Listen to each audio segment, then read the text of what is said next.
Hello, my name is Lane Elliott. I work with SIM Canada in Western Canada. Each year, Canada employs between 70 to 80,000 migrant workers, temporary migrant workers, in agriculture alone. The typical migrant worker is a 30 to 60-year-old male who speaks Spanish as a second language many times and comes from a rural area in Mexico with little to no access to the gospel. I take the gospel message to these men who work on honey farms, tree farms, and in commercial greenhouses across Alberta and BC. This ministry operates when farmers allow me in, and oftentimes they then tell their friends who also are farmers who employ migrant workers about this ministry. And many times they're happy to have me come and explain the gospel to these Spanish speakers in their own language. The men are oftentimes from Catholic background, but they've never truly heard the gospel message explained to them. Another area of this ministry takes place in Mexico itself. I have access to private vineyards where they grow grapes and export them to Canada and the United States. And these vineyards employ thousands of migrant workers from southern Mexico who come up to the north. And it's my privilege to go down once a year and take the gospel message to them right where they work in those vineyards. Let me tell you about a man named Marcelino. Marcelino is probably in his early 60s, and he comes from a town near Mexico City. Marcelino has been working in central Alberta for a long time, and it was my privilege to take the chronological Bible study that I do to Marcelino this summer. Near the end of the study, Marcelino said to me, "You know, I've been working here on this farm for decades, and I've always wondered, why doesn't someone come and explain God's word to us? Why doesn't a priest or a pastor come and tell us about God's word? So finally, you're here. Thank you for coming."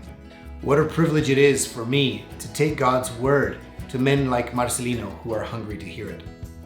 Felipe, another man in his 40s who works just outside of Calgary. Felipe did the Bible study with me as well. And it seemed to me that Felipe wasn't overly interested, but he showed up faithfully once a week when I would come to his farm where he was working. At the end of the study, Felipe asked me a question. He said, if I wanted to start to read the Bible myself, where should I start? So we had a conversation about that, and Felipe went home that fall. The next spring, Felipe showed up and he reached out to me since I had given him my number, and he said, could you come back? Could we talk? So I went and we began a conversation, and it was evident to me that God had been working in Felipe's life over the winter. He wanted to continue to study, and so I was able to do some discipleship with him, and Felipe kept growing and growing in his faith, and it was my privilege to baptize him in the river in Calgary and to see Felipe continue to grow and become a man of God. And now it's his desire to go back home and live out his faith in his town before his family and his friends, that they might come to know this Jesus who he has come to know. I've heard so many comments from the men who have studied with me. I wish you could have been there to hear them, but these men are excited to take the Bible that I gave them and the Bible study book back to their homes and to share God's word with their own families. One man even sent me a short video of his daughter who was probably 8 or 9 years old, reading the Bible study to the whole family at the supper table. What a treasure that is. Recently, after one study, I held up my keys as an illustration to help the men understand. And I told them that if they took the keys from me and I offered them to them, where would the blessing be? That the blessing wasn't in the keys themselves, the blessing was in the car that the keys would give them access to. And then I held up the Bible study book that we had just finished. And I said, you guys, there's no blessing in and of itself. This book isn't a blessing. It's the message that you must believe. This book leads you to belief in Jesus. That's where the blessing is. Then one man who hadn't said anything throughout the study, his name was Santos. He said, can I say something about that illustration? Are you saying that the Bible is the key to to knowing God?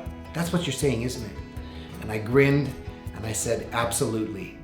It's God's word. It's believing Him, believing what He says is true, that leads us to a life-changing and eternal destination-changing relationship with Jesus Christ. That's the blessing. He smiled and nodded his head. I can't tell you how amazing it is to have a front row seat to see what God is doing right here in Canada as these men are changed and take the message of the gospel back to their communities in rural Mexico and Guatemala.